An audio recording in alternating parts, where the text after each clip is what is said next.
Hello everyone, my name is Ishanee Bhangay and this is my mentorship presentation. It was on the use of epigenomic editing in order to identify regulatory genetic mechanisms for LDL cholesterol levels. So for some background, high levels of low-density lipoprotein cholesterol, LDL cholesterol, known by many as the bad cholesterol, can lead to atherosclerosis, which can cause heart disease and stroke. While there are treatment options available which target LDL cholesterol levels, like statins, there's much improvement with their efficacy. And as you can see here on the right, you have an instance of atherosclerosis in the liver. So this is where GWAS comes in. So genome-wide association studies study the genome in an entire human population and are used to link genetic variants to the common traits and diseases that they may affect. So GWAS have identified genetic risk loci for LDL, and we focus on LDL-associated variants at two different loci. We hypothesized that non-coding variants, also known as introns, in liver regulatory elements, such as enhancers, promoters, or repressors, could affect the expression of nearby genes. So as you can see here, we have many regulatory elements and we have one gene. We want to know which of these regulatory elements has the most effect, or any effect, on our gene of interest, and that's what we will be studying. So our research questions were at two different genome regions of non-coding variants associated with LDL cholesterol levels. What are their molecular mechanisms? So how does it work? Then we wanted to see which regulatory elements spanning LDL-associated variants affected the expression of which of our genes.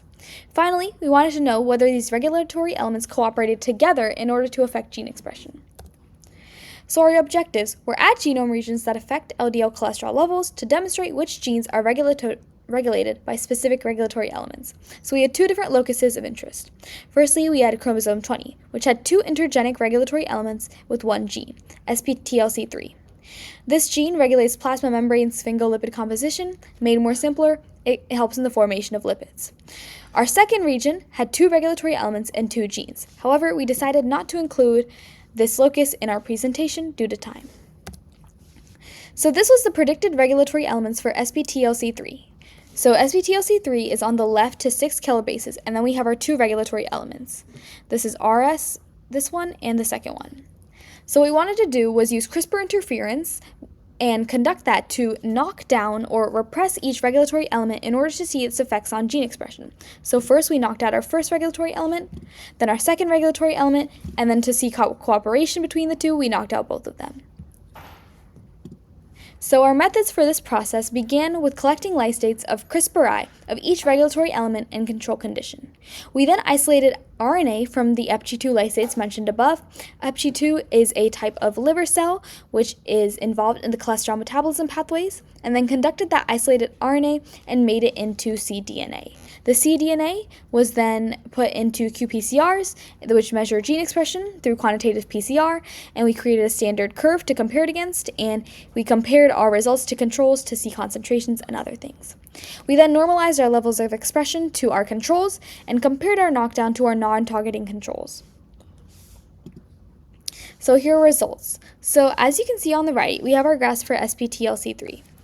Our first bar is our NTC1, which is our non-target control. This is the amount of gene expression that should occur without any knockdown, which is around 1. Our next two are two different elements, or regulatory elements, which we were studying. As you can see, there is a very high level of knockdown for both of them, but a higher level of knockdown for element 1. Our last combo is element 1 and element 2 combined, so this is to see the cooperation of both. As you can see, we had no knockdown when we combined the two of them.